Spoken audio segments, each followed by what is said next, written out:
जय हिंद साथियों, कैसे हैं आप सब। स्वागत है आपका एक बार फिर आपके अपने YouTube चैनल एसएससी क्लासेज में। जी हाँ, आज हम बात करने वाले गणित की तैयारी कैसे करें। एसएससी जीडी 2023 में गणित की तैयारी किस प्रकार से करें कि हम 20 में से 20 सवालों को सही कर सके।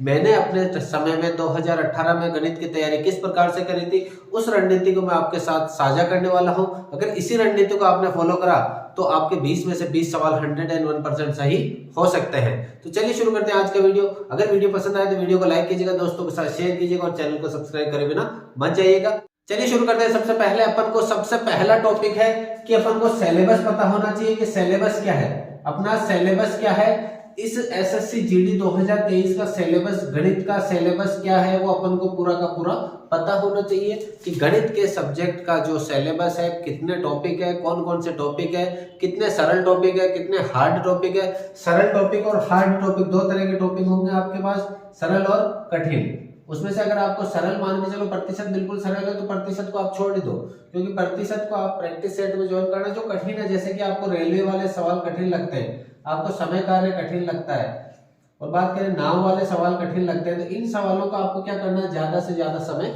देना है। जो भी टॉपिक आपको कठिन लगे उनको ज्यादा समय देना है। तो पहला अपना नियम क्या कहता है, आपको सिलेबस पता होना चाहिए। सिलेबस में जो कठिन और सरल है उनको डिवाइड करना है। जो सरल है उनको आप प्रैक्टिस सेट में सरल करोगे, कठिन और सोल्व करोगे। कठिन सवालों को आपको बार बार करना है, समय ज्यादा देना है उनको। तो सबसे पहला नियम क्या कहता है, आपको सिलेबस पता होना चाहिए। दूसरा नियम ये कहता है आपको ज्यादा से ज्यादा क्या करनी है, प्रैक्टिस करनी है। ज्यादा से ज्यादा क्या करनी है, प्रैक्टिस करनी है। और प्रैक्टिस किस जगह कर सकते हो आप, यूट्यूब पे बहुत सारे हैं। आपकी बात करें रोजगार विद अंकित सर काफी अच्छी प्रैक्टिस सेट उपलब्ध करा रहे हैं, संडे टू संडे टेस्ट ले रहे हैं, वहां से ज्वाइन कर सकते हैं। या अपने आप ऐप के द्वारा भी खरीद सकते हैं, एग्जामपुर ऐप से खरीद सकते हैं प्रैक्टिस सेट। वहां से डेली के 2 टेस्ट देने ही देने हैं। डेली के कितने टेस्ट देने हैं, 2 टेस्ट देने हैं। फिर वहां आपको देखना है कि इस टेस्ट जो सीरीज दी है अपने, यहाँ मान लो आपके 15 सवाल सही हुए हैं, 15 सवाल सही हुए, 5 सवाल गलत हो गए। क्या हो गए, 5 सवाल गलत। तो ये गलत कौन से सवाल हैं उन पे फोकस करना है। क्या करना है, उन सवालों पे फोकस करना है जो आपके गलत हुए हैं। गलत कौन कौन से टॉपिक के सवाल हुए हैं उन टॉपिक पे आपको विशेष ध्यान देना है। मान लीजिएगा आपके नाव वाले सवाल गलत हो रहे हैं, तो उस नाव वाले टॉपिक पे आपको ज्यादा फोकस करना है। ये टॉपिक अगर प्रतिशत आपके बिल्कुल सरल है तो उस पर ज्यादा ध्यान देने की जरूरत नहीं है। अगर आपके अनुपात समानुपात बिल्कुल सही जा रहे हैं उन पे ध्यान देने की जरूरत नहीं है। जो गलत हो रहे हैं उन पे प्रैक्टिस करनी है। फिर तीसरे टॉपिक की बात करें, तीसरा अपने क्या रहेगा, जो प्रैक्टिस पे सेट अपन ने ज्वाइन करा है उनको बार बार रिवाइज भी करना है। आपको रिवाइज भी करना है। एक टॉपिक के मान के चले आपने प्रतिशत ले लिया, गणित ले ली, समय कार्य ले लिया, नाव का ले लिया, प्रतिशत के ले लिया। अब नाव वाले सवाल आपको कठिन लगे तो इनके 50 सवाल निकालो। 50 सवाल निकालोगे तो आपको नाव एवं धारा क्लियर अपने आप हो जाएगी। 50 सवाल, यानी कि क्या करना है, पहला नियम में कहता है आप सिलेबस कवर करो। दूसरा नियम में कहता है प्रैक्टिस सेट ज्वाइन करो। तीसरा ये कहता है जो प्रैक्टिस में कठिन है उन सबके प्रत्येक टॉपिक के क्या लो, आप 50-50 सवाल लो, और उन 50-50 सवाल के आधार पर आपको क्या करना है, सवालों को सोल्व करना है।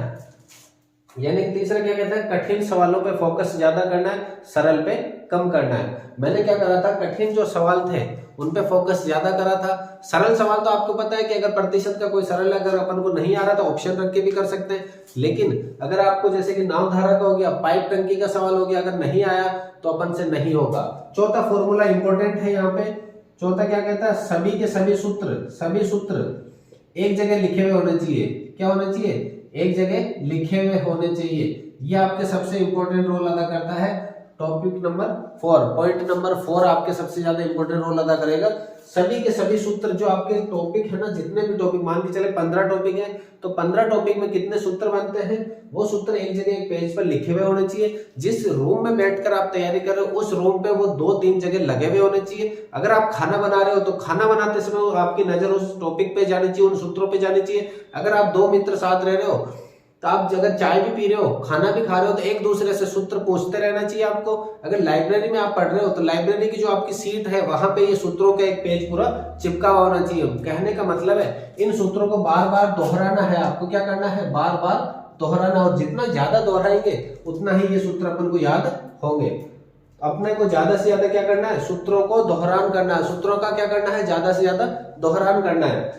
पांचवा टॉपिक है आपको प्रत्येक सवाल को समय निर्धारित करना। प्रत्येक सवाल एक निश्चित समय में करना है, एक निश्चित समय के अंदर करना है, निश्चित समय में। निश्चित समय आप मान सकते हो 50 सेकंड, यानी कि आपको मैथ्स का प्रत्येक सवाल आपको 50 सेकंड में ही सॉल्व करना है।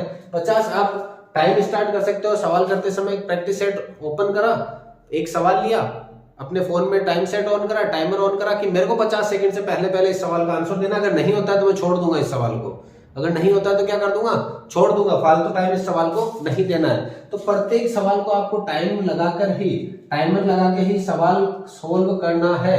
इंपॉर्टेंट है ये भी। तीसरा टॉपिक ये भी क्या है, प्रत्येक सवाल को टाइम लगाकर ही क्या करना है, अपन को ज्यादा से ज्यादा टाइम के हिसाब से चलना है। यहीं से अपन को टाइम मैनेज करते हुए चलना है, क्योंकि अपने को पता है मैथ्स में अपन को 20 मिनट ही मिल सकती है। ज्यादा अगर कोशिश करो तो 22 मिनट मिल सकती है, और सवाल कितने हैं अपने पास, 20, यानी पर सवाल के लिए अपन को 60 सेकंड मिलेगी। यानी अगर यहीं पे अपन टाइम कवर करके चलते हैं 50 सेकंड के हिसाब से, तो वहां एग्जाम में अपना टाइम बच सकता है। एग्जाम में क्या बच सकता है, अपना टाइम बच सकता है। अब बात करें प्रैक्टिस सेट में जो सवाल गलत हो रहे हैं उसके हिसाब से चलना है।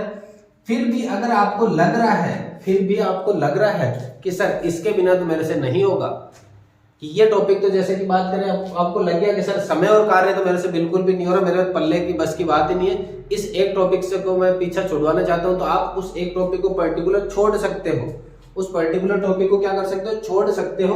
वो जो टाइम आप बार बार दे रहे हो, आपने 10 दिन तक लगातार तैयारी करी समय और कार्य की, फिर भी आपके गलत होते जा रहे हैं, आपके माइंड में नहीं घुस रहा है, तो उस एक टॉपिक को छोड़ ही दो।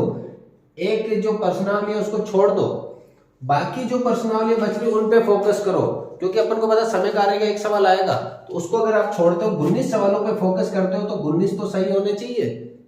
ये ना हो कि इस एक चक्कर में अपन यहाँ 2-3 और गवा दें। तो आपको क्या करना है, देखो 5 पॉइंट मैंने बताए हैं, उन 5 पॉइंटों पे ध्यान देना है। सबसे पहले तो आपको सिलेबस पूरा पता होना चाहिए। क्या होना चाहिए, सिलेबस के बारे में संपूर्ण ज्ञान होना चाहिए। फिर दूसरा है प्रैक्टिस सेट। सिलेबस जैसे ही पता हो, एक अच्छे से ऐप से आप प्रैक्टिस सेट ज्वाइन करो, डेली की 2 प्रैक्टिस सेट दो। जो सवाल कठिन लग रहा है उन पे फोकस ज्यादा करो, जो सवाल कठिन लग रहे हैं उन पे फोकस ज्यादा करो। और फिर भी आपको लग रहा है कुछ सवाल नहीं आ रहे, तो पॉइंट नंबर 3 पे फॉलो करो। प्रत्येक टॉपिक के 50-50 सवाल निकालो। प्रत्येक टॉपिक के कितने सवाल निकालो, 50 सवाल। अगर उनमें भी अगर आपको दिक्कत आ रही है, तो पॉइंट नंबर 6 जो मैंने बताया, वो क्या करना है, आपको कठिन सवालों को छोड़ देना। अगर कोई जो प्रश्नावली आपको कठिन लग रही है उसको फिर लास्ट में छोड़ना ही है। चौथा मैंने बताया था सबसे इंपॉर्टेंट, सभी सूत्रों को एक जगह लिखना है, बार बार दोहरान करना है। आपके माइंड में छप जाना चाहिए कि अगर मेरे से कोई पूछे वर्ग का क्षेत्रफल क्या होगा, वर्ग का क्षेत्रफल क्या होगा, भुजा का स्क्वायर होगा। अगर आपसे पूछे वर्त का क्षेत्रफल क्या होगा, वर्त का क्षेत्रफल पाई आर स्क्वायर होगा। यहाँ पे पाई का मान कितना होता है, 22/7 होता है या 3.14 होता है। ये अपने माइंड में क्या होना चाहिए, रेगुलर चलते हुए रहने चाहिए। नींदों में भी अगर आपसे कोई पूछ ले तो क्या होना चाहिए, चलते रहने चाहिए। उनको क्या करना, अपने दोस्त से पूछना चाहिए। जो ग्रुप होता है आपका एसएससी जीडी वालों का ग्रुप बनाइए। जिस ग्रुप में एसएससी जीडी की तैयारी करने वाले हैं उसी ग्रुप को ज्वाइन कीजिए। व्हाट्सएप पे ग्रुप बना सकते हैं, उनमें ये सवाल पूछिएगा, ये सूत्र पूछ देगा। मिल रहा है कोई दोस्त तो उससे बातें फालतू की बातें करने के बजाय आप उससे सूत्र पूछिए। और प्रत्येक सवाल का एक निश्चित समय, ये आपके सबसे है टाइमिंग का खेल है। पूरे प्रश्नावली में क्या है, टाइमिंग का खेल है। पूरे पेपर में अगर जिसने टाइमिंग को जीत लिया उसने एसएससी जीडी 2023 को जीत लिया। तो पूरा का पूरा फोकस आपको टाइम पे करना है। प्रत्येक सवाल को क्या देना है, आपको 50 सेकंड देना है। प्रत्येक सवाल को क्या देना है, 50 सेकंड के हिसाब से ही सॉल्व करना है। अगर इस रणनीति को आपने फॉलो करा, यही रणनीति मैंने अपने 2018 वाले जो एसएससी जीडी का पेपर था उसमें फॉलो करी थी और मैंने अपना एग्जाम क्लियर करा था। तो अगर आप भी यही रणनीति फॉलो करते हो तो आपको भी एग्जाम क्लियर होगा ही होगा। कोई नहीं रोक सकता एग्जाम क्लियर करने से। अगर आपको हमारी रणनीति पसंद आई तो वीडियो को लाइक करें, दोस्तों के साथ शेयर करें और चैनल को सब्सक्राइब करें बिना मत जाइएगा। मिलते हैं अगली क्लास के लिए, तब तक के लिए धन्यवाद। जय हिंद, वंदे मातरम।